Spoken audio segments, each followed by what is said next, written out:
Okay. Okay. Welcome, everyone. Thank you so much for joining us. Thank you again to Land of Medicine Buddha for hosting, for Christina, our spiritual program coordinator, for Teresa, who is assisting and hosting this evening. Thank you so much for all of the great help. And thank you to all of you for showing up. So happy Valentine's Day. And again, let's just feel for a moment about, we've all come from different experiences right now about our relationship with love, even just today. So let's take a moment and orient ourselves in a good way to begin with a good motivation. So if you'd like, just if you can sit up, have that spine extended. We're going to start with a little meditation.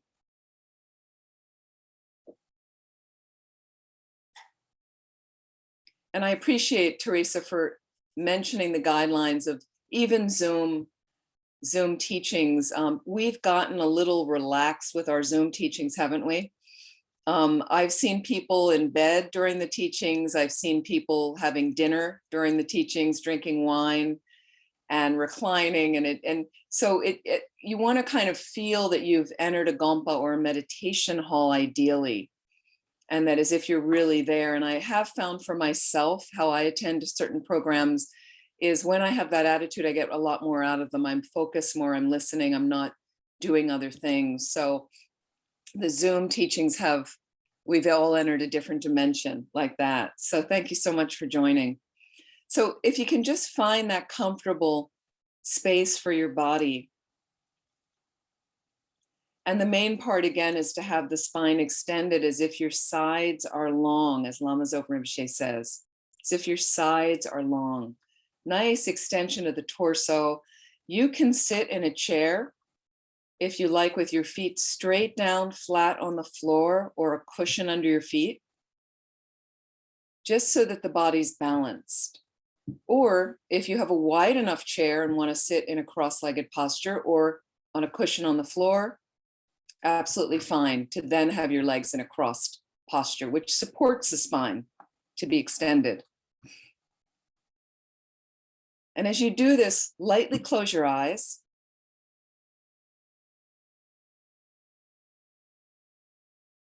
We begin to bring the gaze inward.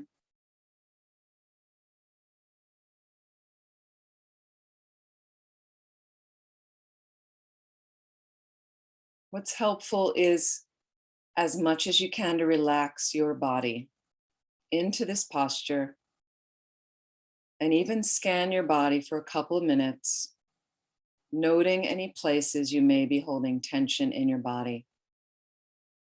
Using the inhalation to open up space in those tense areas. Using the exhalation to release any tension.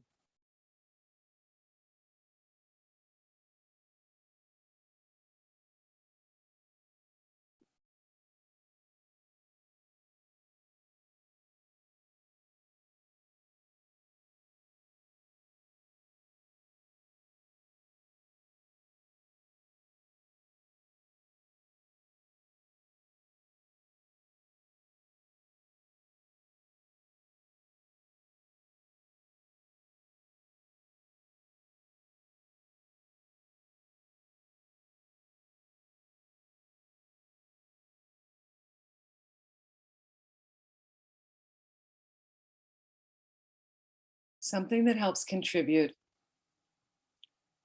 to love overall, I find, is to find some space to relax and be still every day. To just allow yourself to stop or to slow down and just notice your mind and what is happening with equanimity. Meaning an equal regard, a spacious regard. So we're not having some thoughts and saying, that's a terrible thought, I'm a terrible person. Or that's a great thought, I'm such a great person. Just a balanced regard. Here I am on the planet doing my best.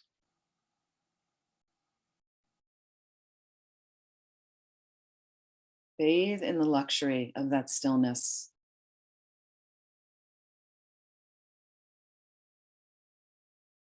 Notice the respiration. Simple inhalation, a simple exhalation. The very thing that keeps us being on this planet.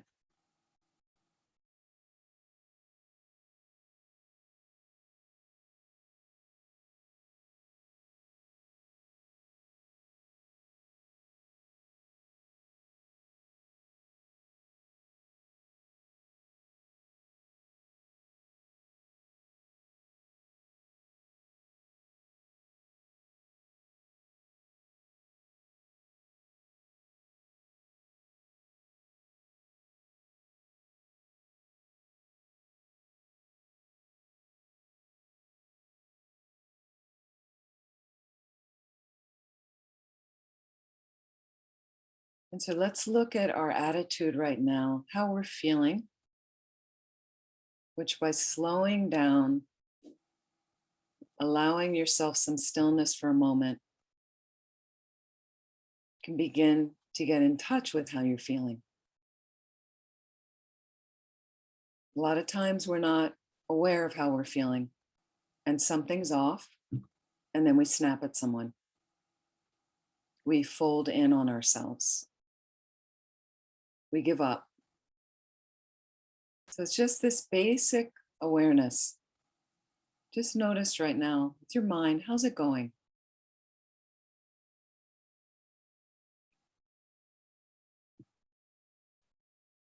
And here's the thing, begin to gentle, loving awareness of yourself. If it's not going well, that's okay, it's normal. This is a human being in samsara. That's a normal state. If it's going well, fantastic. Maybe we can extend another day of the going well. Maybe we can appreciate the going well, because maybe tomorrow's different. But even tomorrow, if it is different, if it's not going well, I can remind myself that yesterday it was. Meaning it'll come again, the going well. So just notice how you're feeling.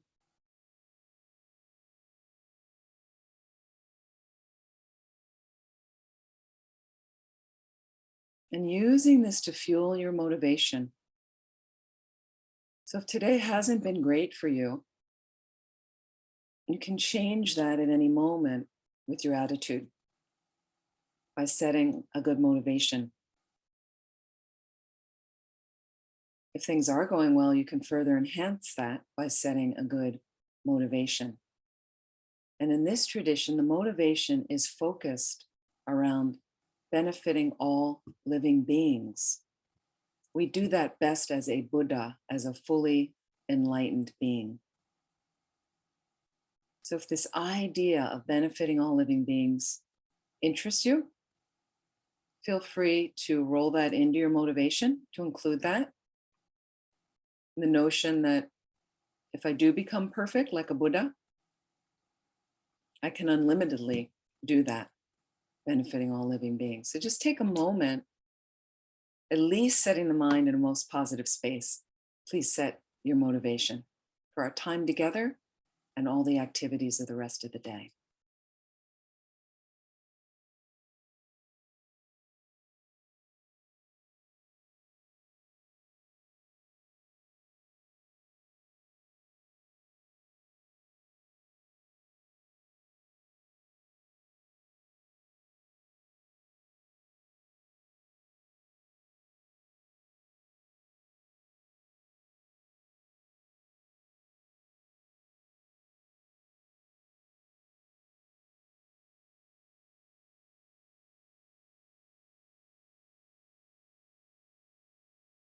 And I'd like you to imagine now, in the space across from you,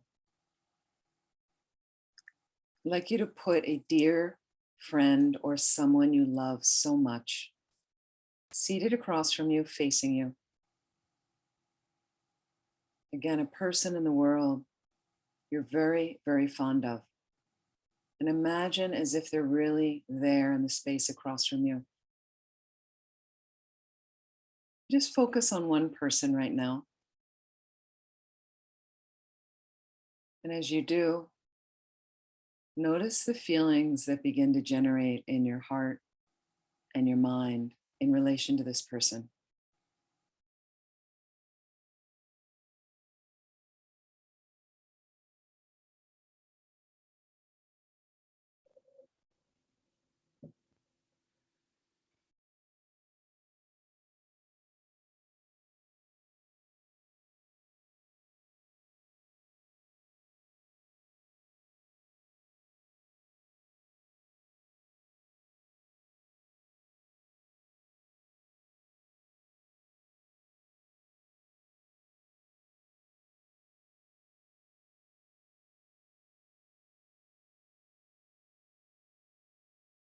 So we like being around this person. You can even imagine this heart opening around the person. You feel safe with them, comfortable. They do nice things for us. We do nice things for them. You might have a smile on your face. You might have a smile inside when you think of this person. Just notice all of those feelings, body and mind, that are being generated right now as you think of this person. And almost as if radiance begins to come from your core, your heart center, you can imagine radiant light streaming out and flowing across to that person. So entering them through their heart as well, and imagine it also enveloping them in these wishes. Try to get the essence of the wishes. Maybe it's that you delight in them being happy as well. Just shower that loving energy on them.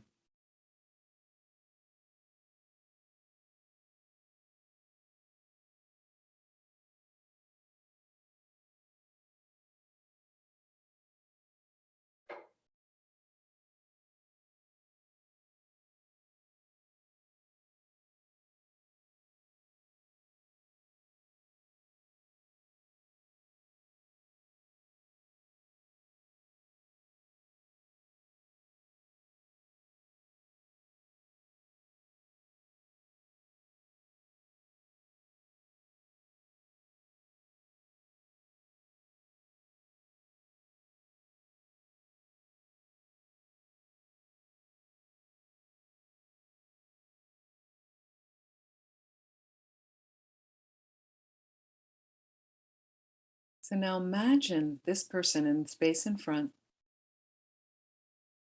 I'd like you to just transpose on them an image of yourself, as if they've turned into yourself, seated across from you.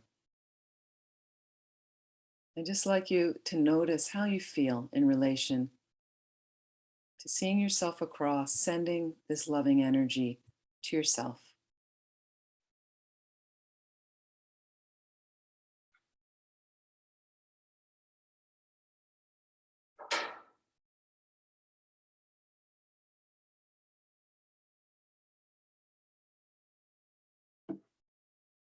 I'd like you to just notice if there's any changes. If there are, what's different?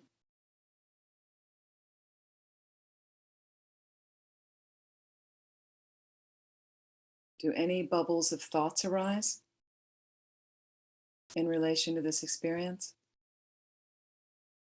And what are those bubbles of thoughts telling you?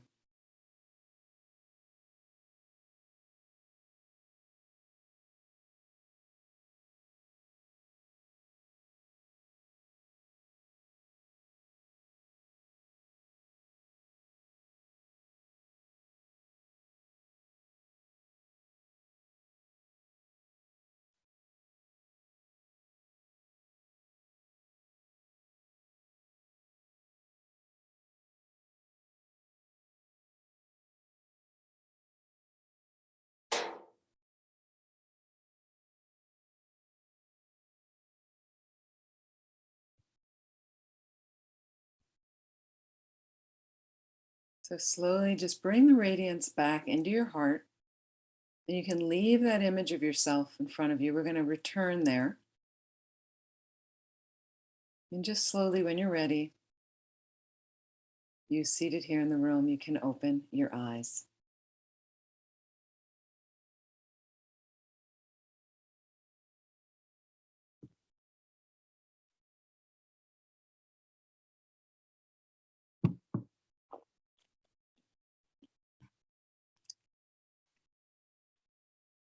I just want to ask for a moment from the exercise.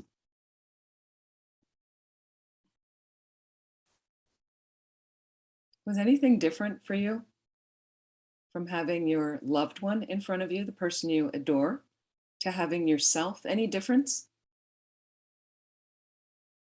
Some people are going like this. Any bubbles of thoughts? What were the bubbles of thoughts coming up? Any stories in relation to yourself? What were they telling you? If anyone cares to comment.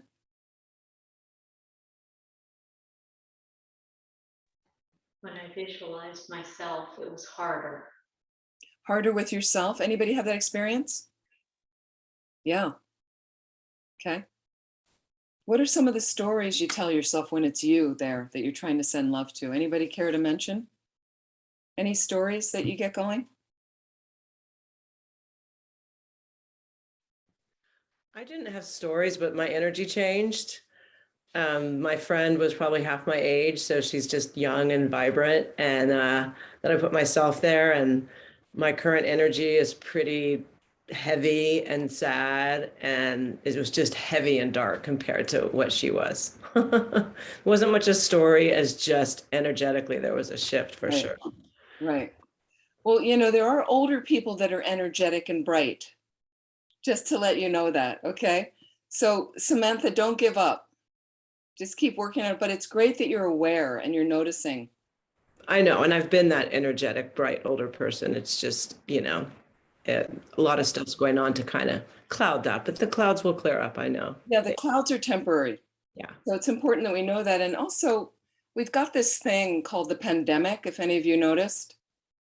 And everybody is having a very different experience in it. And a lot of the experiences are not really that pleasant, as you know. Like, we're kind of done with it right now. Most people I know are really, vomiting over it. They're like, can we get out of this now? Like, we had the first year, we kind of, okay. The second year was its thing, but now a lot of people I know that even did well in the beginning are kind of done. So that has created another layer of, I think, glue for us that is not helpful. So again, just becoming aware and going, wow, and then knowing, for me a lot, I know that there's so many beings doing so much worse than me. Like whatever I might tell myself, there's beings really, really struggling right now. And we all know that. We all know that. So what I'm trying to do also for myself in an effort of loving myself through this process, right, is the reason I want to do that is not to lose the motivation for all living beings, because we need to help those beings. So what happens is there are days I may not feel all that balanced, and then take care of yourself. And I'm going to talk a little bit more about that. But then the reason is what motivates me to get up and get out of the gunkiness is, wow, this guy's really suffering. This woman's really having a hard time. This, like, I could be a resource. So then it really motivates me to kind of like get myself together. Now, again, there's some days just not going to work. And then you need your self-care. Okay. But I have that self-care with the bigger motivation, I'm having a nice hot bath right now to quiet myself, whatever it is like that. I'm having the ice cream, I'm taking the walk on the beach, or whatever your thing is, right? To benefit all living beings. Again, to get to this place where I can benefit. So that's always coming with me in the background, even in the self-care, So Kimberly's saying it's easier to get distracted when she's focusing on herself. Okay, that's interesting. Easier to get distracted when she's putting herself out there. So that's an interesting thing to look at as well. Somehow we have the loved one, easy to send the love. Great. Okay, so let's talk about, and I want to start with Lama Zopa Rinpoche's wonderful article that Christina found. Thank you so much, Christina. This loving oneself. Now, Lama Zopa Rinpoche, as many of you know, is all about bodhichitta. And bodhichitta, for most of us that know this term, Sanskrit, the enlightened attitude. Bodhi, enlightenment, chitta, mind, okay? The mind of enlightenment is I want to become a Buddha, because then I can perfectly serve all living beings.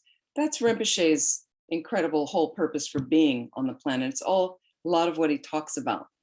Okay, so for Rinpoche to talk about loving yourself seems, what's that about? Okay, so I found this really beautiful article, interesting article that Christine had attached for all of you to see. And so, and Rinpoche says it's not contradictory to what Mahayana Buddhism teaches. Mahayana Buddhism, again, greater vehicle, a vehicle that's about focused on getting enlightened, but not as a goal. The goal is to benefit all living beings. So we want to get enlightened to benefit all living beings. A lot of people that come into Buddhism think the goal is to become a Buddha. Not in this tradition, not in Mahayana Buddhism. Mahayana Buddhist countries are originally Tibet, China, Japan, Korea, Mongolia, Bhutan, countries like that, Vietnam, and now spreading in the West like that. So again, it's about becoming a Buddha. So it's not contradictory. The teachings don't say, well, you shouldn't take care of yourself. You need to take care of yourself, okay? So in a sense, we talk about renunciation, we talk about getting ourselves out of the way, okay? But it relates to bodhicitta, this attitude. And Rinpoche says bodhicitta is the best way to love yourself. So let's just explore what he means by that. Okay, now what happens is you're going along in life and then a problem arises. And the problem could be a situation. It could be a person that irritates you, right? So what happens is if I am out of balance with myself, where it's all about me, and I've forgotten bodhicitta, this enlightened attitude, which is about benefiting others, but it's also about benefiting all living beings. So the all includes myself in relation. But what will happen is if I'm too caught up in my ego, in what people think about me, right? In being the most important, in getting everybody to focus on me, in being right all the time. If that's all that's consumed, that's not loving yourself. That's not loving yourself. So Rinpoche's getting to the essence, is that loving ourselves is in connection, in conjunction with others. So again, somebody crops up for you that you're irritated with, some problem arises, okay?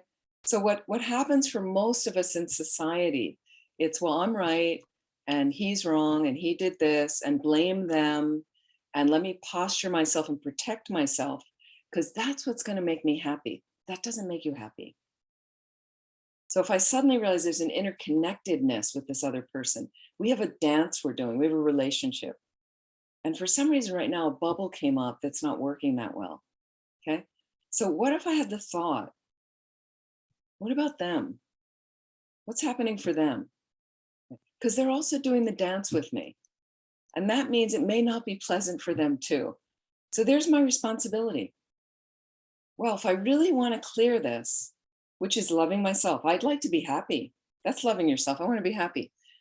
Okay. Then I have to consider them, because that's what will diffuse this situation with them. Considering them is a way of loving yourself. Okay. So just to go on, something Rinpoche says in this article, a problem, Rinpoche says, is what we don't want to experience, okay? And happiness is what we want to achieve. Yeah, everybody wants that. So with this mind, we can stop the problems. We can stop all undesirable experiences. It's with this mind we achieve every happiness, okay? Rinpoche says, why is this? Because problems and happiness do not come from outside. The creator of problems and happiness is oneself. Okay. is oneself and all the activities you've done in past lives, this life up to this very moment. You are the creator. Rinpoche says everything comes from the mind. Therefore, to continue with Rinpoche, with this mind, all our problems can be stopped and we can achieve temporal day-to-day happiness, okay? And ultimate happiness, enlightenment, okay? So one of the things is, can you give freedom to yourself to love oneself? You know, when we talk about that, we kind of, a lot of people are like, I want to be free, okay? So Rinpoche says in Mahayana Buddhism, the best way of loving oneself is to pull out the root of all the problems, okay? Which is right in one's own heart, the ego, okay? Self-centered attitude. So if you let go of what we call cherishing the I, okay, it doesn't matter what situation you're experiencing. So again, the self-cherishing I. So every time you have a situation with a person or you have a problem arise, just catch the self-cherishing I. Self-absorption, selfishness. Just notice that so much of, I have to be first. I have to be the one. I have to be happy. I have to be bolstered upright. Just keep looking at that over and over. And we even see people, the very depressed, the very, very anxious, you know, people that get to the point, I'm going to kill myself. And, you know, so it's very serious chronic depression. It's a serious illness, actually, that can be treated. Serious anxiety as well, separate thing. But look at the circling of the mind over and over. And what happens is it's very real for them. And I'm not making it a smaller thing, but what happens is due to habit of that entrenched attitude, they've created a very serious trench of habit of circling around that idea. I'm less than worthy. I'm a terrible person. I'm depressed. I'm depressed. So that becomes a habit in the mind. So it becomes harder to kind of pull yourself out, but it's possible because there was a moment in the mind before depression, before the anxiety, because those are not innate with the mind, according to Tibetan Buddhism. So over and over, so Rinpoche goes on, it's really nice to read this article about the minute you let go of the problem that makes you think, I'm going to kill myself. There's no solution. I'm paralytic, I can't move. So the minute you let go of that problem, you know, we hold on to this stuff. There's a lot of drama in our lives. We hold on like that, you know, and that further identifies us and that makes the ego more solid, right? So we do know some people are full of loving kindness in their heart, a lot of spaciousness in their minds, and things go wrong for them or somebody upsets them and they just respond with love. It's just like, it's okay. All right. I'm sorry this happened. Let's let it go. Let's move on. Just karma, it's happening. Much lighter, where they're not continuing the trench that they're making, the habit over and over. We try our best, right?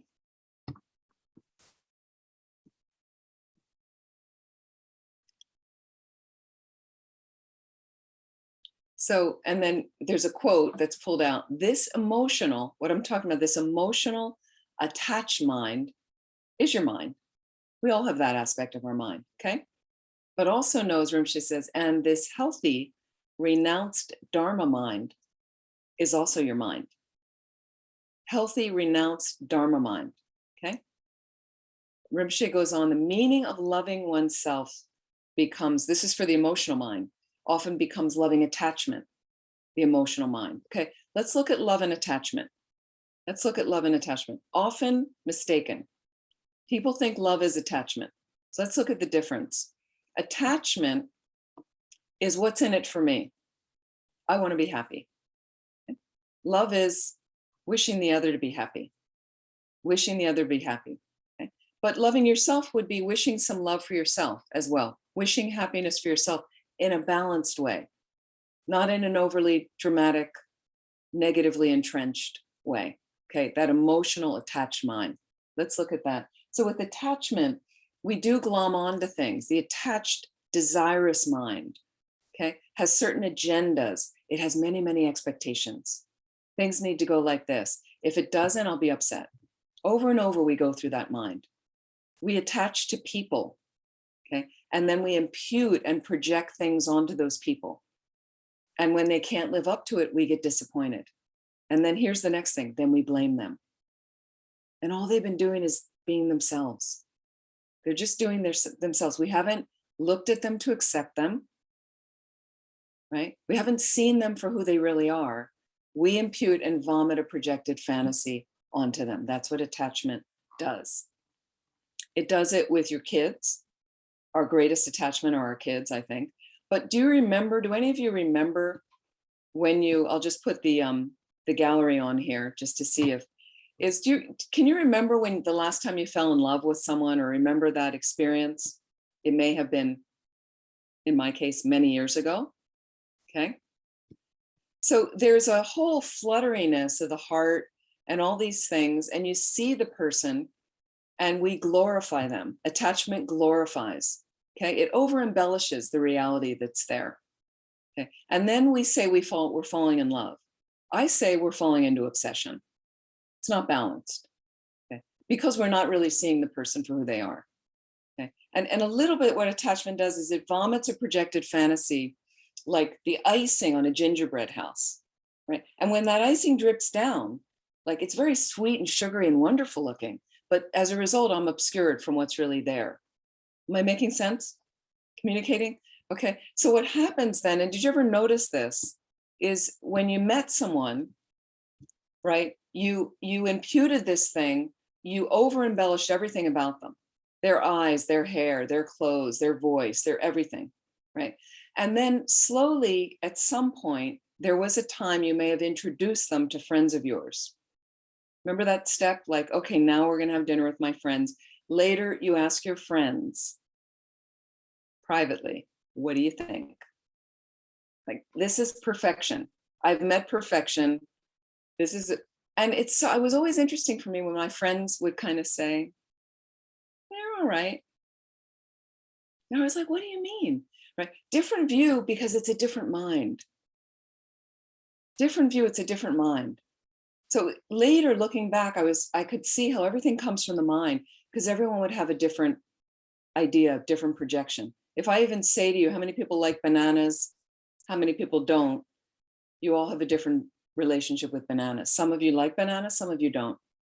So is it the banana? Because I know some people will go, I hate bananas, they're awful. No, it's from your mind, because some people love them.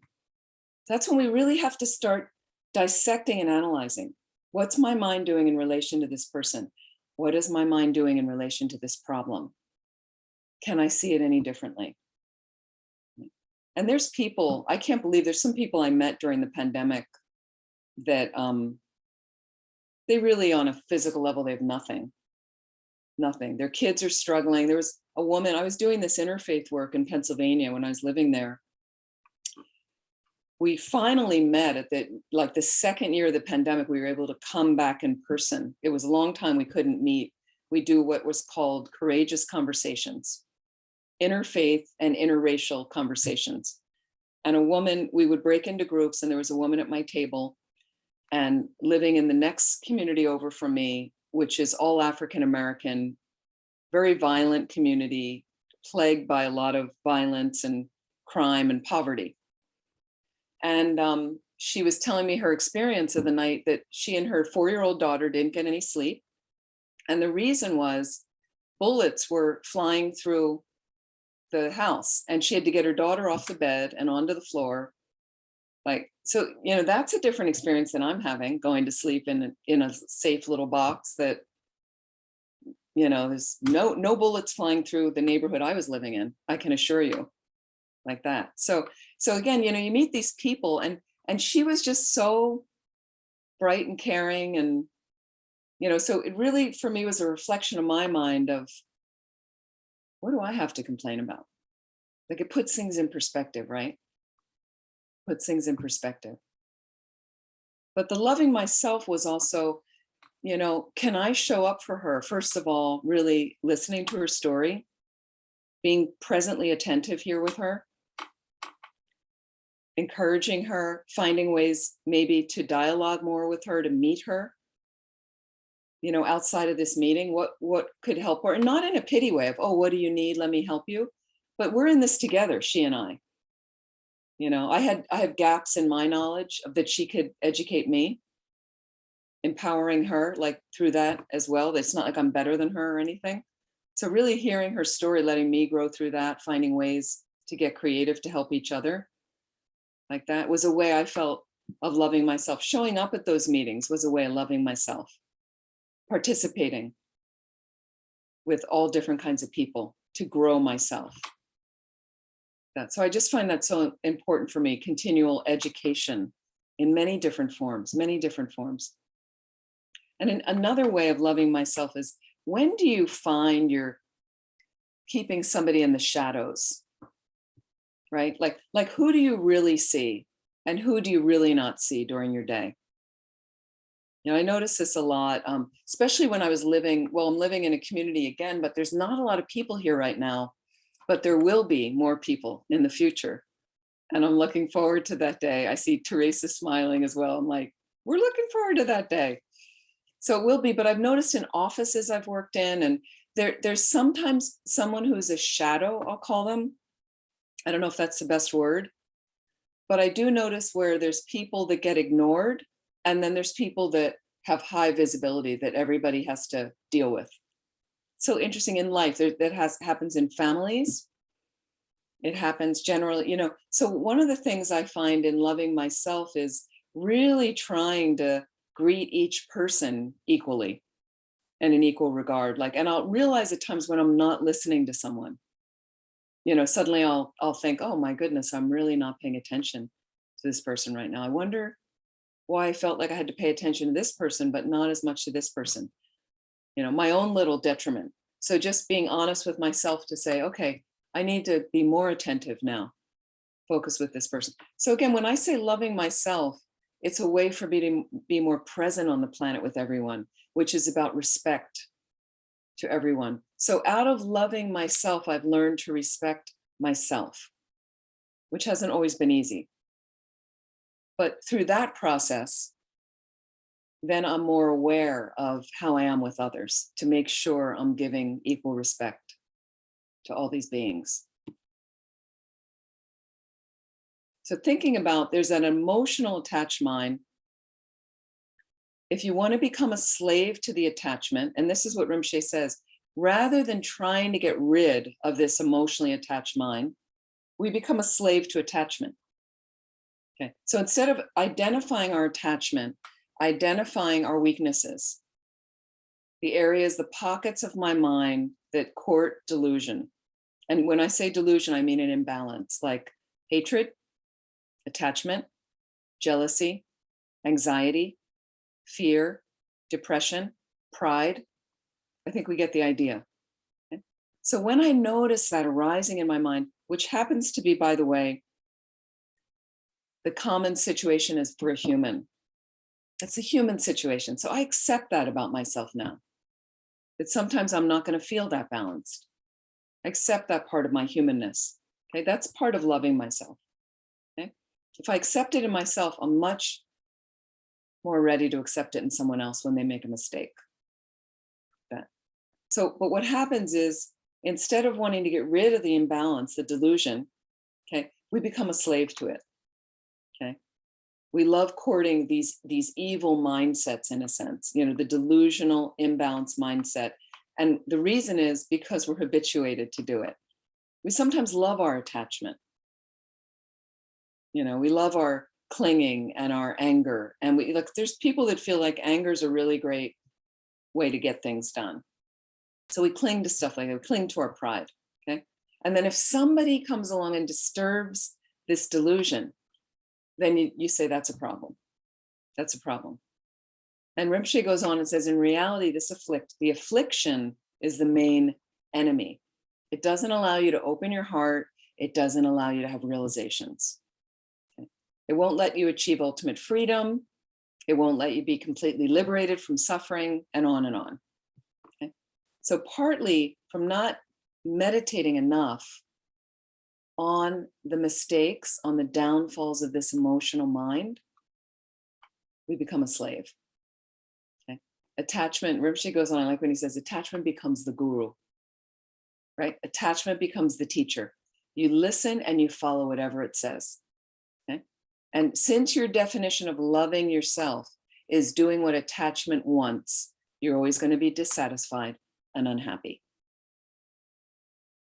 So, and think about, so here's the thing that happens on our everyday conventional lives. This is what's challenging, is we bump up around a lot of people that aren't practicing Dharma.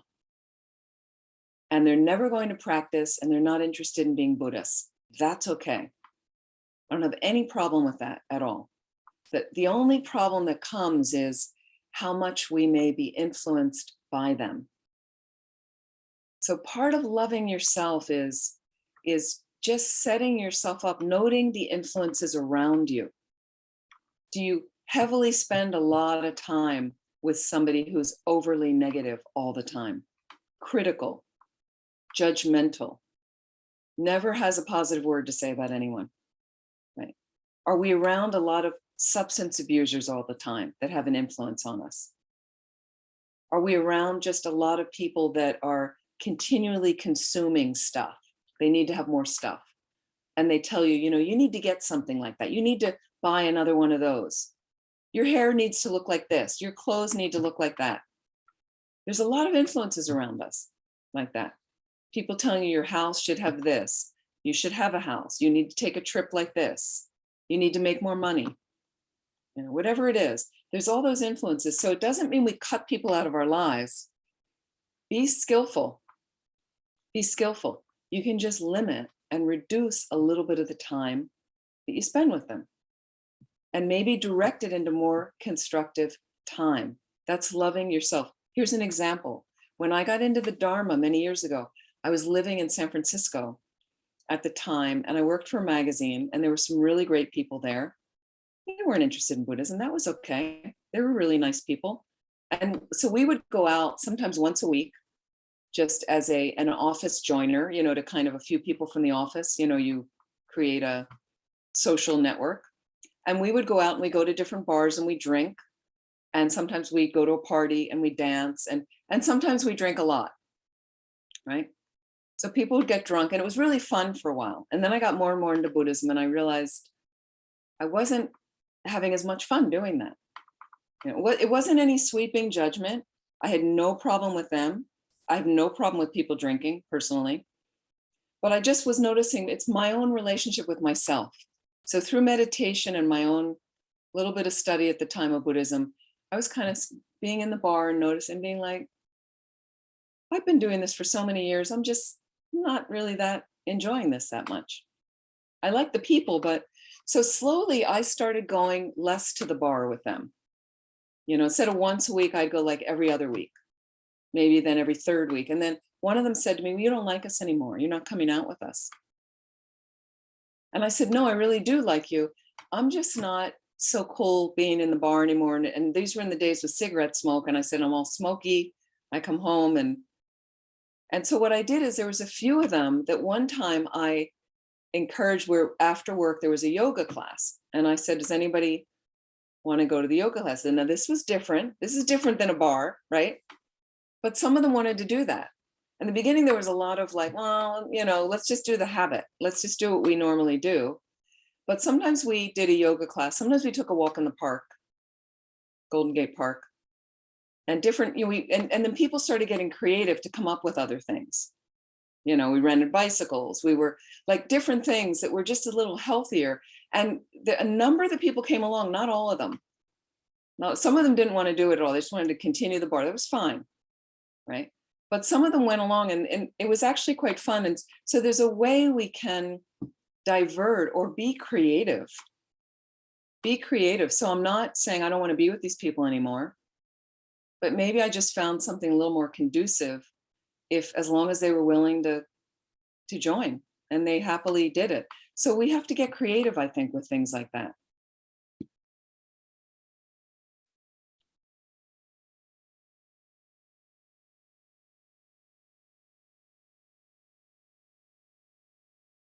So it sounds like you've got a lot going on, Kimberly. I'm so sorry. You have a lot of loss right now. So gentle with yourself. Yeah, please be gentle with yourself. Absolutely. So sorry. People have so much going on right now. It's really incredible. Okay, So with loving yourself, and as you said, you're a parent, Kimberly. So again, you want to be present, you want to be clear, absolutely to be a parent. So we're doing, all we can do is our best to show up to do our best. Some days it doesn't seem like it goes very well. You know, I accept that about myself. That's part of the loving myself. Not every day is going to be a complete, nice little package wrapped up. Okay, you have to be gentle with yourself. So let me go on one other thing.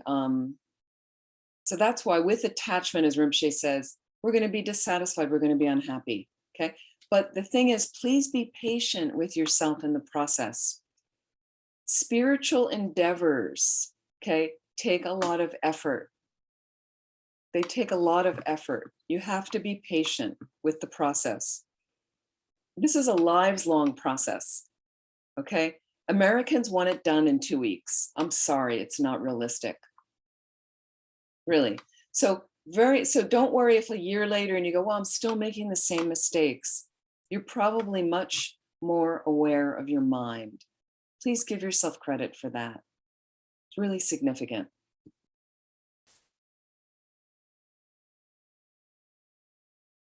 Okay. So Rinpoche goes on about this emotional attached mind is your mind, okay? And there's a healthy, renounced Dharma mind that's also your mind, okay? Satisfaction comes from the Dharma mind. If you follow this mind, the free mind, then when someone criticizes you, it doesn't bother you. It doesn't hurt your compassion, okay? When you follow the attachment, okay, and somebody criticizes you, you get hurt. It really bothers you. And then you ruminate through that for weeks and months, like that, over and over, the same thing, okay? And as you become a friend of attachment, okay, you begin to view this emotional mind as yourself, your being, okay? And somebody criticizes you, it hurts, you know, that hurts your attachment, as if it's hurting you, as if it's hurting you. So you really have to analyze. So whether you feel hurt or not is completely in your own hands, Rinpoche says. So you can use the situation to make yourself more peaceful, to bring yourself satisfaction. Somebody's hurting you, somebody says something negative, right? Karma arising. Karma arising. I must have done something in my mind. I created something that's causing this to arise right now. Okay? That's why it's arising. There's not a problem with that person. You know, of course, you want to be safe. You don't want somebody to just attack you. Be practical, be practical. But look at how it goes in. If I have a freer mind and I'm really compassionate towards all beings, they say something and I'll think, well, maybe they're confused, but I must have done something in the past that created this. I'm really sorry. I can apologize to people. I can be gentle with myself. Okay. That allows me to be gentle with the other person. Right. Then a lot of conflict diffused. A lot of conflict diffused. Rather than me dug into my view, you're doing this to me, you're to blame, you're the cause of my unhappiness. No, I'm the only one who's the cause of my unhappiness. Slowly, slowly, we work with this mind. Rinpoche finishes by saying the whole key to transforming everything into beneficial situations, to blocking all the problems, is which mind you follow. Whether you follow delusion or whether you follow Dharma. Your own mind, the delusions, or your own mind, the Dharma, okay? The ego, he says, or bodhichitta. The attachment mind or the free mind, okay? You can have satisfied mind. That's the Dharma mind. And Rinpoche says it's up to you. So I know this isn't easy, but we slowly work to cultivate, okay? So another thing I wanted to add that reminds me of what Rinpoche is saying, of how much we get upset by what someone says, how we cling to certain things, is I want to bring in something I love. So many of you have heard of Brené Brown, okay? Sociologist from Texas. She's written a number of books. She does some TED Talks. I just want to lay out her 10 guideposts for wholehearted living. I really like. And just looking at how we can cultivate some kindness, some love towards ourselves. But again, please don't let go of the bigger motivation. The reason I want to do it is because then I can be more balanced. When I'm more balanced and acknowledging that everything comes from my mind, first of all, I'm going to be very careful about my behavior, but in a gentle, spacious way. And the reason is I don't want to harm anyone, but I don't also want to continue to harm myself. And I want to cultivate the free mind, the Dharma mind. But just moving this into her 10 guideposts, think about these in your life and how many of these are you living? What can you cultivate? Okay, here's one. Cultivating authenticity. Okay, and she's gonna give the opposite of letting go. And here's cultivating authenticity. Letting go of what people think. If you're authentic, you're being real. I don't have to worry what people are saying about me, what they think about me. I'm trying to do wholehearted approach here. I'm doing my best. Okay, can't do any better than that. Here's another one. Cultivating self-compassion. This is part of the loving ourselves. Cultivating self-compassion. Okay, what do we have to let go of? Being perfect. How many of you are perfectionists? Right? I like to think I'm in recovery. Maybe not always, but think about that. Think about how it, right? You're never going to be perfect until you're Buddha. Think about the disappointment you set up all the time.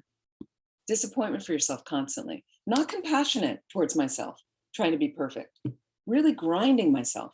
And then you grind everyone around you. Here's a third one. Cultivating a resilient spirit. Okay, now here's the pandemic. This is a lot of people in the pandemic. This is normal, okay? Let go of numbing and powerlessness. That's a resilient spirit. Resilient spirit. And it's not easy to cultivate resilience. It's not easy. And sometimes you'll go through a period where a lot of negative stuff is coming at you. You know, I feel like I just went through a period of that where just everywhere I turned, it was like negativity, right? Fortunately, I'm a practitioner.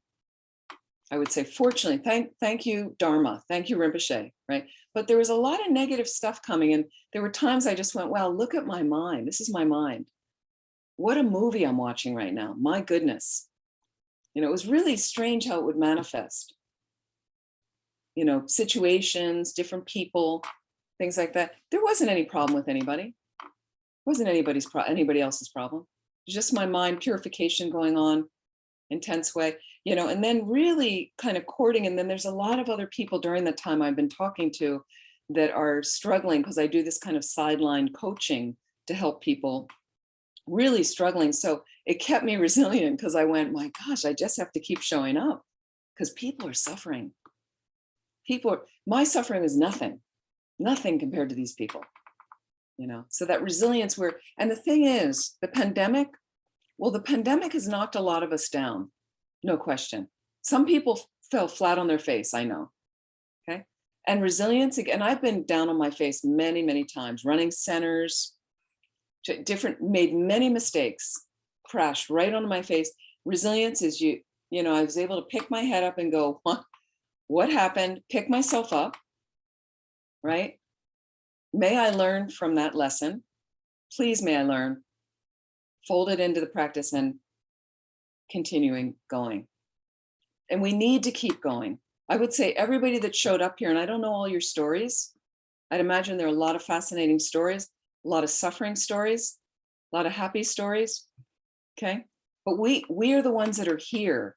So let's keep going for all these other people that aren't here that really need the help. It's a lot of people we can help, okay? However, in the times when you need more help, feel free, please, to ask for help. That's a big step of loving yourself. It's okay to ask other people for help. That's getting authentic. Okay. So here's another one. Cultivate gratitude and joy, and let go of scarcity and fear. Can we do that? Gratitude's a huge part of my practice. And I'll just go through a couple more of these, but I want to go on to some other things before we finish. We have a little bit more time. Here's another one. Cultivating creativity. Can you do that as opposed to getting into comparison? Can you let go of comparison? Don't we do that a lot?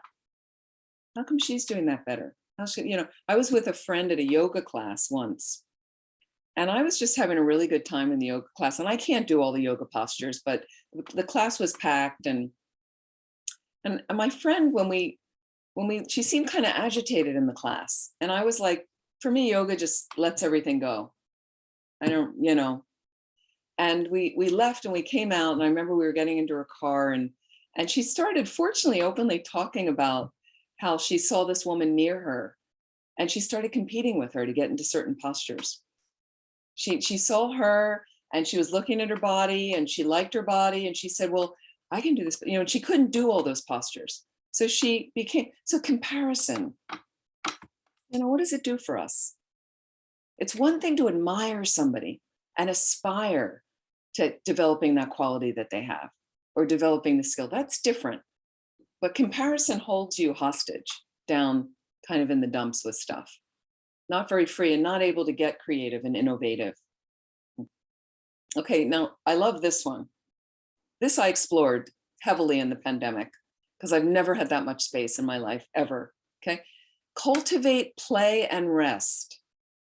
I'm just going to stop there. Cultivate play and rest. How does that sit with you? Because that's a big step of loving yourself. Just want to ask you, how do you do with that? Everybody okay with that? I'm going to pick on, is it Dinah who was laughing about being a perfectionist? Yes, that was me. Perfectionists don't always go for play and rest. It doesn't always fit into the component, but I'm not sure. Are some of you doing okay with play and rest? Okay, some people, great, Teresa is. Some people aren't really sure, they're not. Okay, but here's what you're letting go of. You ready for this? God, this is so me for a long time. Okay, letting go of exhaustion as a status symbol and productivity as self-worth. Oh my goodness, right? I used to see in an office I worked in, you come in Monday morning, and right away, everybody'd be 30 people in the office. What'd you do this weekend? What did you had to have a list of what you did. And if you didn't, it was like, I loved one weekend where I came in and they said, what'd you do? And I said, I did absolutely nothing. And somebody was like, oh, like it wasn't okay. It wasn't okay. So then you get a message that's not okay. You got to have your list, got to have your agenda. You have to say you're busy. We have to say we're busy. So I wasn't that busy in the pandemic, the first year. I mean, I had a lot of things going on. I didn't feel busy. I was so happy I wasn't busy. I didn't hide that I wasn't busy. I wasn't hiding it.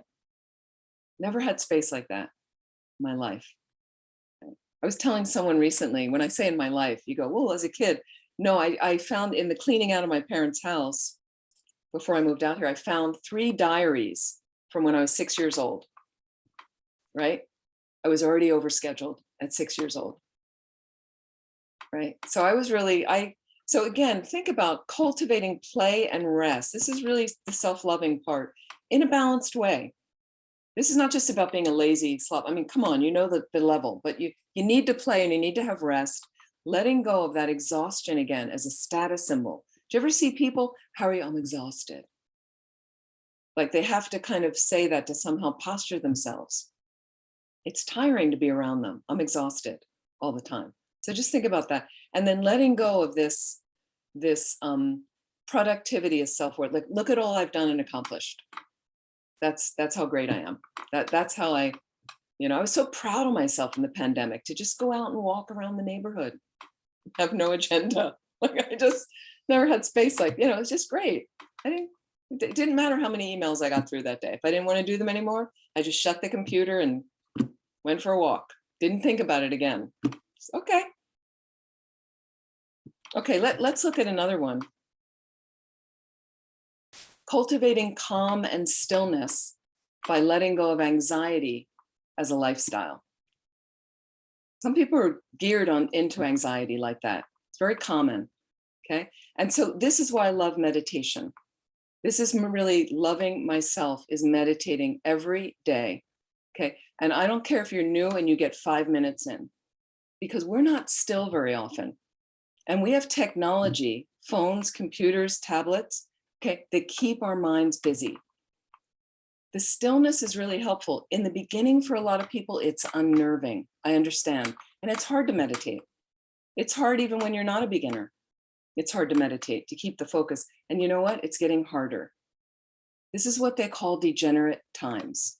This is what Buddhism calls, we're in a degenerate time. What does that mean?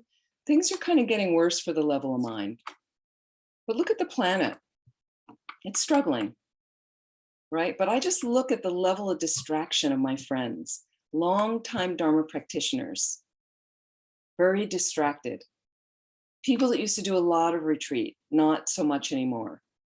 Different excuses, different things come up. It's very normal right now. But I think for those of us that really want to go for it, then go for it. And they say it's like slipping through the eye of a needle, of a sewing needle. Like the space is thin and small, but there's a space there. You can get through it. If you really want it, go for it. But I just find even in your everyday life, if you're not even that skilled at meditation, doesn't just sit down and be quiet for 5 minutes. Just watch your mind. Sometimes it's like a boomerang. I get it. It'll be, but eventually, and if you want to stay for another 5 minutes, it starts quieting down. And then focus on your breath. Just an inhalation, exhalation, count your breaths. Right? I lead meditation every Saturday morning at 9:30, California time, right? Just meditate, sit with us. We do some concentration meditation. We do some analytical meditation. You just learn how to do it. Doesn't matter if your mind's bouncing around. You just stop, you get still, quiet a little bit. I find it really helps me, first of all, see what's going on in my mind.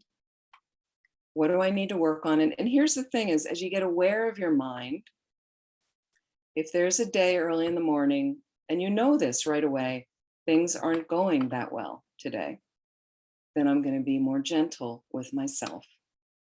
That's loving myself. That helps me also take care of others. And the reason is, if I'm more gentle with myself that day, then I'm less likely to snap at somebody in my household, in my community, a work colleague, because I'm realizing the mind's a little delicate that day. This is the time when we're going to mess up with someone else. If I notice sitting a little bit in the morning that I'm pretty spacious, well, that might be the day that I have the difficult conversation with someone I need to have. This is you developing your wisdom with a compassionate motivation. So helpful, so helpful.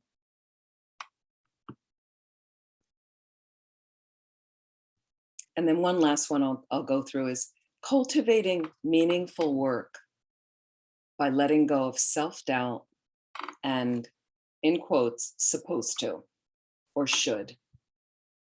Cultivating meaningful work, okay? And one thing I wanted to add was, please, I have said this many times before, is to find meaning in your life. Find meaning now. Many of you are aware of what it is.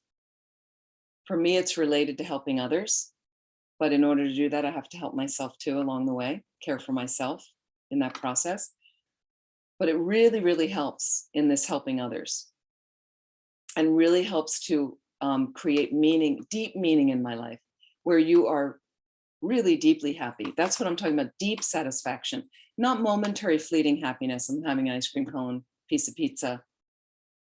I'm at the beach with my friends. I'm talking about a deep inner contentment. When do you have that? Try to connect with when you have that. I learned long ago, it actually came to me at Vajrapani Institute when we were in the middle of a big retreat with about 80 people there for a month, walking around that gorgeous stupa they have. If you've ever been there, it's fantastic. And I've often thought about, where do I derive regular happiness? I think many of us think about what makes us happy. But a lot of that happiness for me was superficial. A beach trip, having a nice meal with friends, and very superficial, right? But then we're hosting this retreat. It was going really well. A lot of people there, LAMA ZOPA RINPOCHE there. and everybody was happy, and I could see all that was happening that just seemed to be so meaningful. And somehow walking around at night, we left the session with my friends around the stupa, and I just felt this really deep inner glow, juiciness. And I just thought, this is what I want to do. This lends meaning to my life. I want to do more of this. May I please be able to direct my life in this way? And that's what I've been doing. That's what I've been trying to do. So please find that now. Don't wait any longer. And it doesn't matter how old you are. You can be 65 and you can find it. But really put some focus into, am I oriented right now? Am I balanced in a way that I'm really living that meaning, that I found the meaning and I'm living it? Really, really important. So let go of the should sometimes, and let go of the doubt, that self-doubt of like, I don't think I can do this. I'm not sure. Just go for it. Try it. Ask people for help. Many people willing to help support you in your success. You'd be surprised. And if they're not willing to support you in that, find other people. Seriously.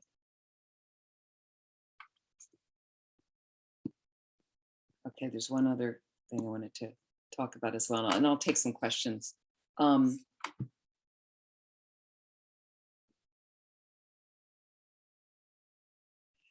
This is where what happens with us, with the problem of loving ourselves, the problem of really fully loving others.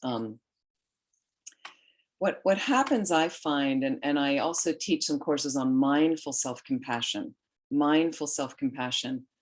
I think I'm doing one for one of our centers in France. It's online. It'll be online, but I think a lot of that is on my website. I'll just put that in the chat if you're interested, amymiller.com.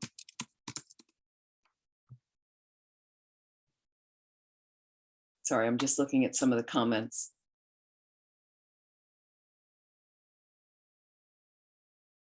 Okay, so sorry, Dinah, you're saying, is this applying an illusory antidote to illusory suffering? Can you elaborate on that? Yeah, His Holiness talks about in his book, To Benefit All Beings, about applying an illusory antidote to illusory suffering. And it just intrigues me. And you could describe that or give us an example of that. I'd have to read that part of the book. I can't remember specifically. I think I read the book, but I can't, I'm not sure what you're referring to with illusory antidote. I have to see the context. Okay. Yeah, if you can speak more about it, but I'd have to see the context that he's talking about it in. Yeah.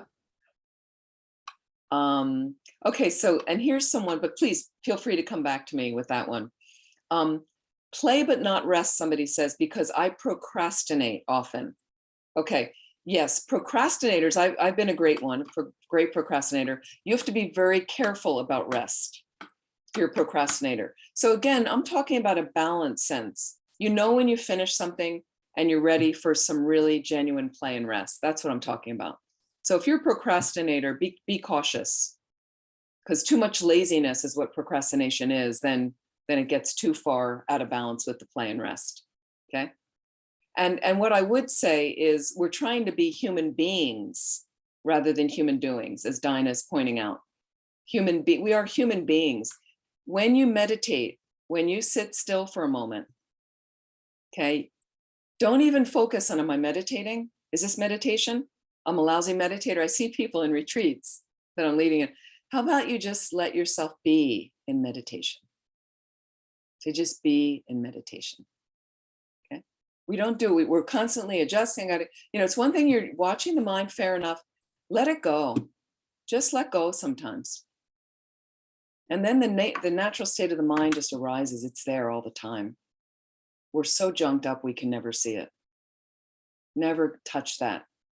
Essential, just clear, spacious awareness. It's always there, reflecting everything like that.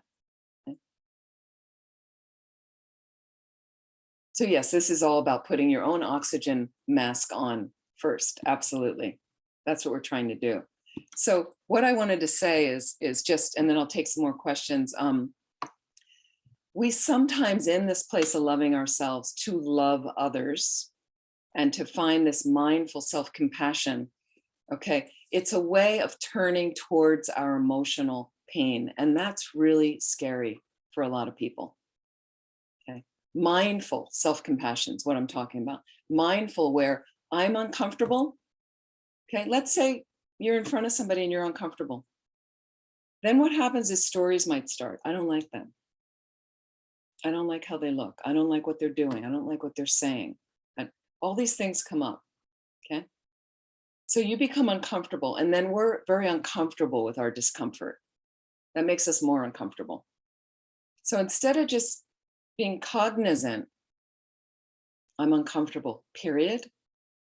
Okay, mindfulness just keeps you there, turning towards my pain to see what's reflecting right now. I'm getting an opportunity with someone that presents as a problem. I get an opportunity to work with my mind. Well, that's valuable. That's valuable. See, it's a different way of looking at it. Rather than problem go away, it's kind of like, suddenly there's discomfort. What's this about? What's this about? Okay. So here's the thing, instead of greeting difficult emotions by fighting hard against them. So again, when we notice difficult emotions come up, it's not about repressing them and suppressing them. Oh, I'm not feeling angry. When you are, it's okay. Can you bear witness to what's arising? Can you bear witness to your own pain? Okay, and continue to respond with kindness and understanding. That's mindful self-compassion. Okay, taking care of ourselves just as we treat someone we love dearly, like that person we started off in front of us. Okay.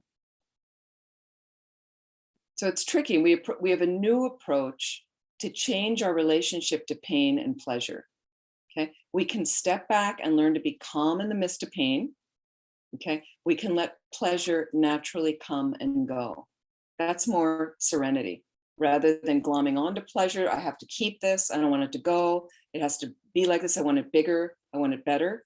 No, it's just, this is wonderful right now, but it's all temporary anyway in samsara. The pain comes, also temporary. But can I turn into the pain and have a look there? Okay.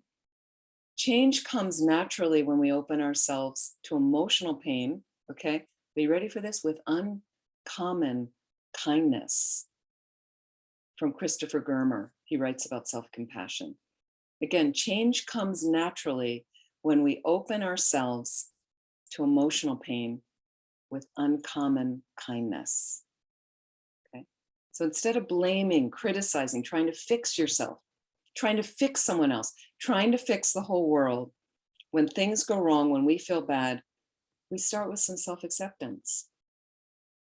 Compassion first. Understanding the nature of samsara. It's a broken situation. So any questions? And then we're going to go back to a closing meditation, please. Any questions at all?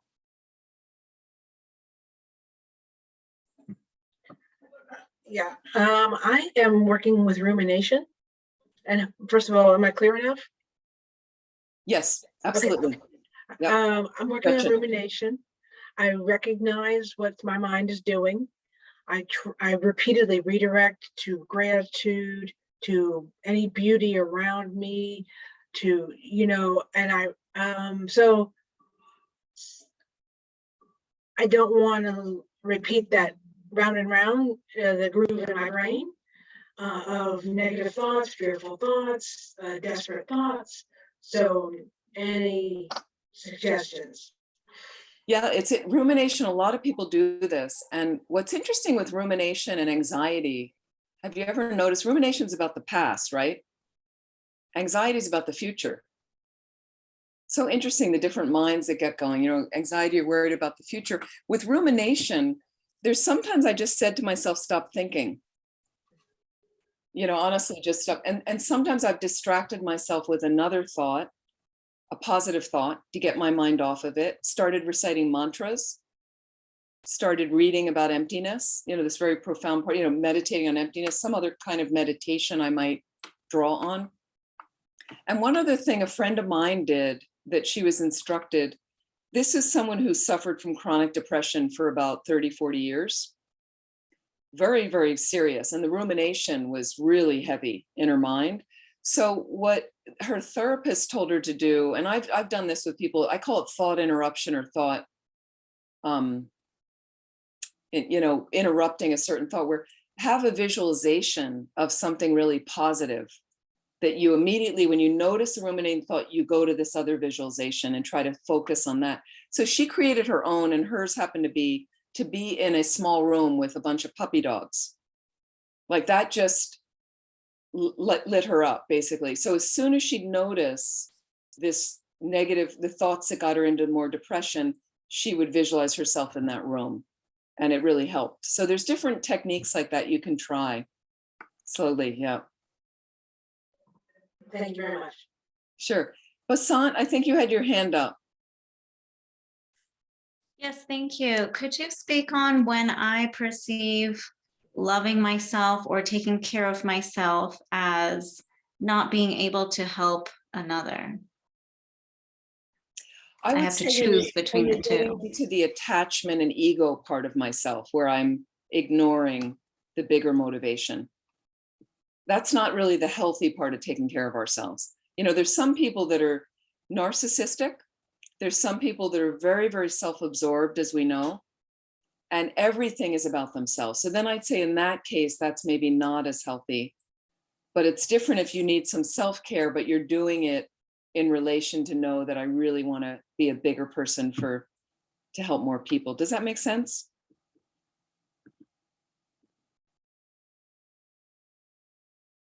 You don't seem convinced. Yes. So for example, like if you're very burnt out and someone needs more help, and then your intention would be, let me rest now so that I could help you more tomorrow, or I could help more people. And so it would be holding that intention. That's important. Yes. I mean, I think clear communication underlies all of this. We have to be clear how we're communicating. So again, we don't want to be like, I'm going to take a rest as an escape because they really need help now. Is the person clearly communicating, I actually really need you to help me right now? You know, I'm having a meltdown now. And then sometimes I've just stepped up. I've been really tired, but I've been like, okay, absolutely. And there are people, one example I'll give is when I've run centers, retreat centers where people are living, and people would just drop by. And, I was still working and had a lot of stuff going on all day. So, everybody got like an undivided 10 to 15 minutes if they just dropped by and they wanted to talk to me. And it wasn't just me, but we all had jobs. If the cook was busy cooking and the person cleaning was busy cleaning, and some, so we'd certainly try to make time right then. But if they wanted more time, I would just say, but hey, let's set up an appointment another time when you can come back and we can spend an hour in the garden. Or we can, so I was just very clear that everybody's worth, absolutely some present time right then. But sometimes just explain clearly what's going on. And then I would strike a compromise. A really nice way is to just find a compromise of like, you're really tired right now, but you really need help. Okay, hey, how about I'll give you half an hour and then can I get a break and then I'll feel more refreshed. Does that seem reasonable? Yeah. Thank you. Sure. I think we just try to be practical as well, but also being honest. And one thing I was going to say from this is again Brené Brown, of talking about really clearly articulating and clearly communicating. And I'm trying to give an example. And here's one that she would say is, what happens is we get kind of, there's so many things coming in from external things. People get hurt really easily, okay? And then people act out from their hurt.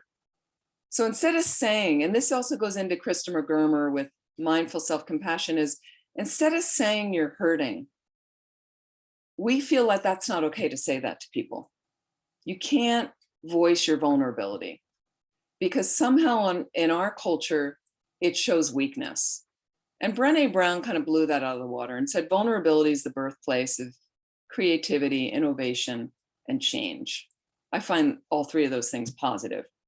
But what happens is our normal culture isn't really ready for that.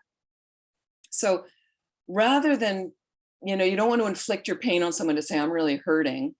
So rather than them, you know, you risk that they feel disappointed in you or they judge you as, you know, we end up with kind of this emotional shutdown. Okay. Or what happens is we end up with egomaniacal things. I'm better than everybody then. I'm just ignoring that I'm in pain and I'm just going to ignore that. You know, so we kind of swagger. You know, we try to be perfect. Again, we're going up to this ideal that just doesn't exist and just makes it worse for us. Okay. So here's what authenticity would say instead. You know, my family is really hurting right now and we could really use your support. Right. So things like that, where somebody, and Brené Brown even mentions, a man could tell his son, you know how there's things, I notice this in my own family where some guys have to kind of posture and be stronger and they can't cry and that was my family, the guys in my family. I feel bad for guys that they can't cry publicly. I love when I can't say I love when the Dalai Lama cries or I loved when Barack Obama cried but just a public man who is okay to have tears roll down his face and show people that side of him. Guys don't often get to do that. Women can. And then they're seen as weak, but they're women, right? Why? But here's the thing that she says about a man can tell his son, this is authenticity, and this is the realness that we need to facing the pain. He tells his son, it's okay to be sad. We all get sad. We just need to talk about it. I mean, that would diffuse so much violence on the planet. Okay, because anger is sad's bodyguard. So you have sadness. You have somebody that isn't able to talk about sadness, right? So anger comes out to posture. Anger hits people, it blows people up, it creates wars.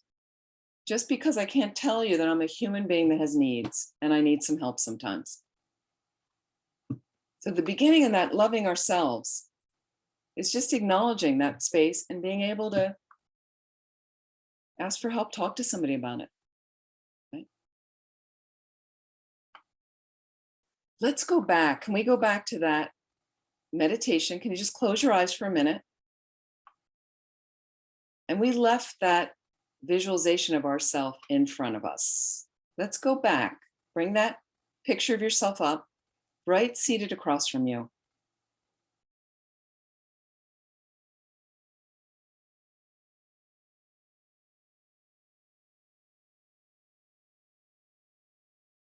Think about your humanness. We're just human beings muddling along, doing our best.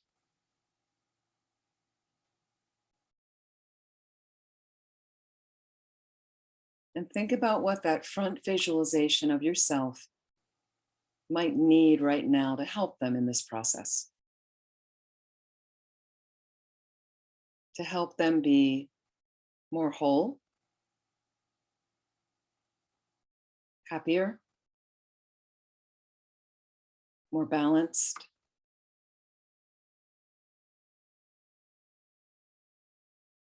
And from you seated here in your space, just allow that to come out of the heart core, the center of yourself. Whatever images or light rays represent that to you. And send that over to that front visualization of yourself.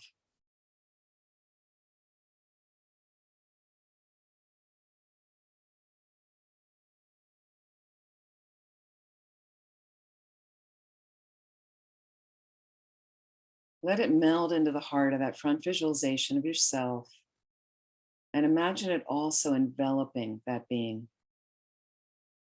All that care, all that love. This is Valentine's Day. Every day should be Valentine's Day and celebrate love. We all deserve to feel love, to give and receive love.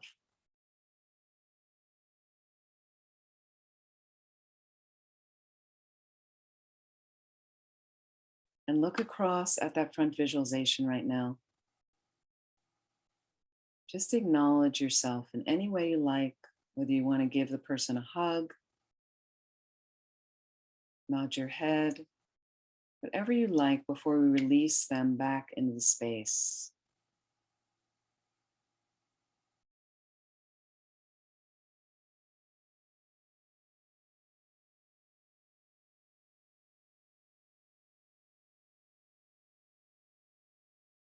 Any words you care to say to that front visualization, feel free.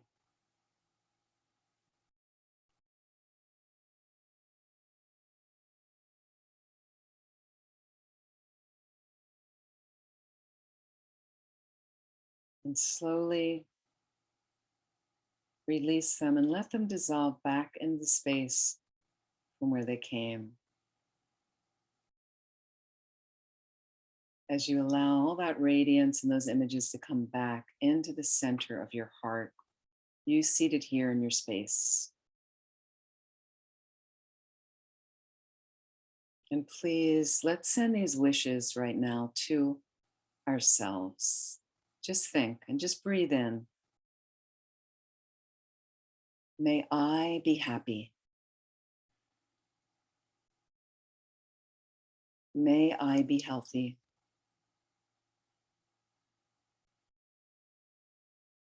May I be free from suffering. May loving kindness manifest throughout my life.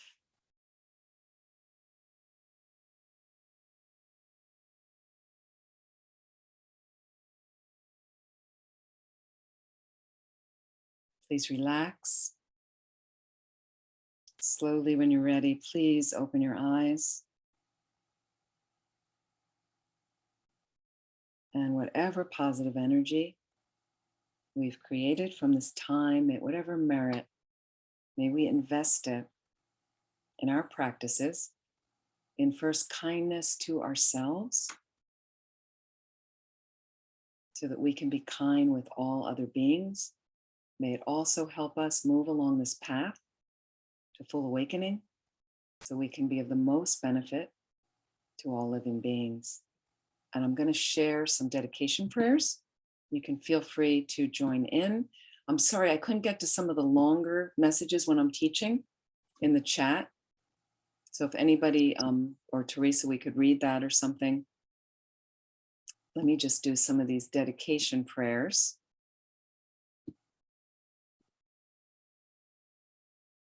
And I'll share my screen.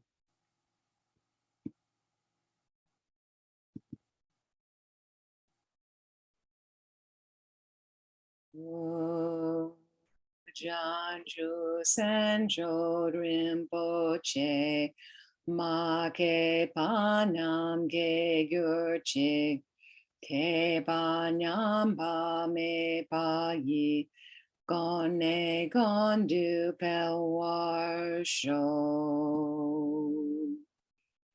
However many sick sentient beings there are, may they quickly be freed from all sicknesses.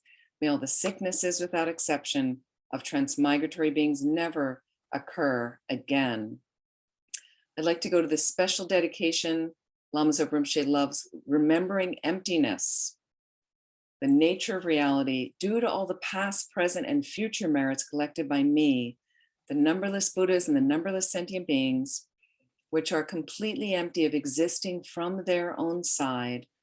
May I, who am completely empty of existing from my own side, achieve the state of full enlightenment, which is completely empty of existing from its own side, and lead all sentient beings who are completely empty of existing from their own side to that state which is completely empty of existing from its own side, by myself alone, who am completely empty of existing from my own side. Any understanding you have of emptiness, just take a moment to reflect.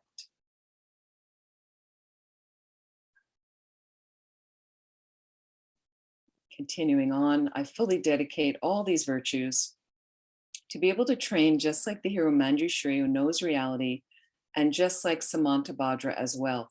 Samantabhadra was an offering wizard.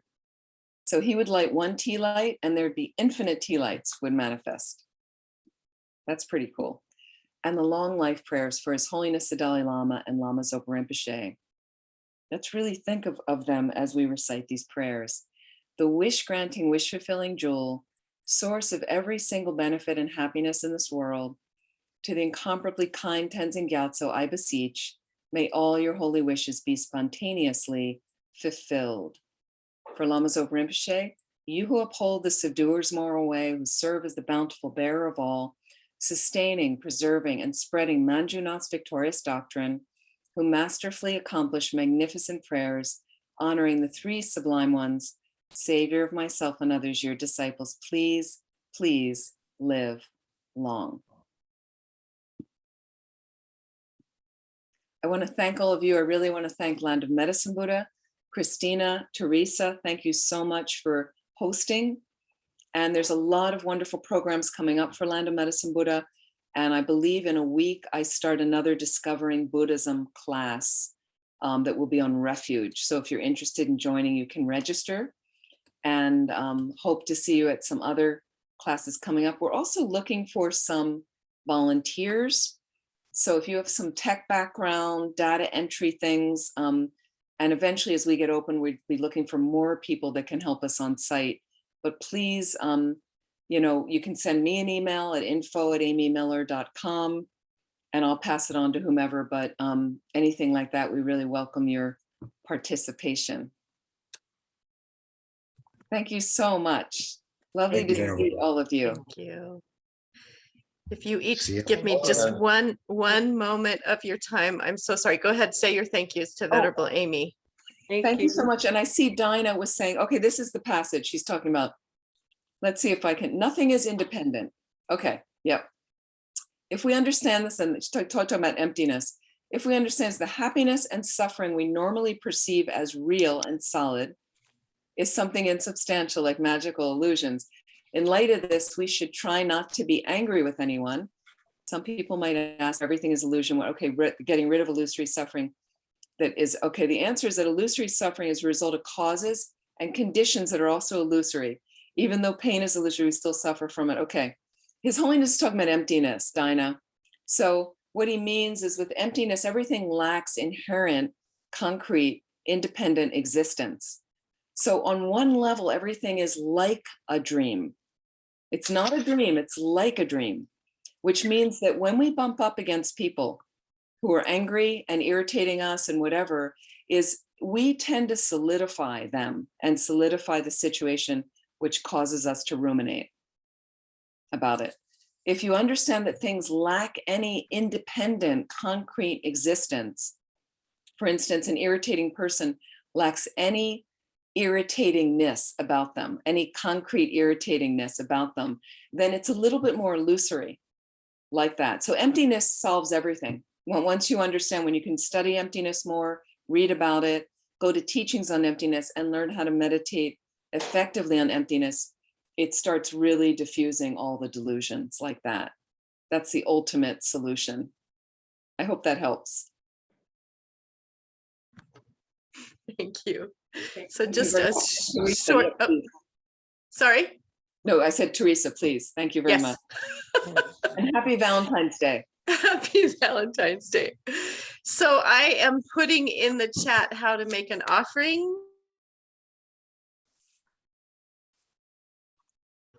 I didn't realize I was muted. I'm so sorry. I'm trying. I'm putting in the chat how to make an offering to Venerable Amy. Did it work? I think it did. So we are so blessed and fortunate to have somebody speaking our language who was raised in our culture to bring these precious teachings to us. If you want to show your appreciation, this is the way to do it virtually. Also, I'm going to try to figure out how to put a link to the class that Venerable Amy was talking about. Because I'm recording, for some reason, I can't go to other places. Anyway, you don't need to hear the whole story, but I'm going to work on putting that in the chat. There is a 6-week course. It's a Discovering Buddhism course. I think I'm right, Venerable Amy. You don't have to do those in order. You don't have to do them in order. Okay. I'm gonna look for the link right now. And Oh, you're going to look for the Yeah. link. Thank you. Maybe she'll put it in the chat. I'm So gonna- that is a wonderful teaching at this very same time for the next 6 Mondays. I think, like we were told, this is the path to true happiness. Thank you all so much for showing up and learning more about practicing loving kindness for yourselves. Land of Medicine Buddha is a 501(c)(3), is that how I say it? 501(c)(3) nonprofit. So your donations are all tax deductible. We desperately need them and appreciate them. And centers like this are leading all of us to true happiness. We're so fortunate to have it. So please show your appreciation. I will do my best to put that link, or you can just go to landofmedicinebuddha.org. I just put the link to the class if anyone's Okay. interested. Do you want to And- put the link to donate to Land of Medicine Buddha? Sure, Thank you. absolutely. Wow, that's so helpful. Look how we work together. That's right. Okay. Happy Valentine's Day. Many blessings to all. If you want to save that chat, there's 3 little buttons over to the right where it says more. And then there's a save chat. And I've heard people say they can't figure out where it saves to. So I don't know how to fix that for you. But if those links aren't clear, you can save it somewhere. Thank you. Thank you, Venerable Amy. We're Okay, so there's the grateful. donate button as well. Where? The donate, I just put the donate. Oh, you link. put it. Yeah. Terrific. Thank you so Thank much. you everybody. all Thank so you, much. Teresa. Thank you. My pleasure. Please be well. Yes. Everyone be well. Happy Valentine's Day. some Delightful to chocolate. share it with you all. So Teresa, you're going to stop the recording, I think. I don't know how to do that. Let's see. Oh, I found it. I found it.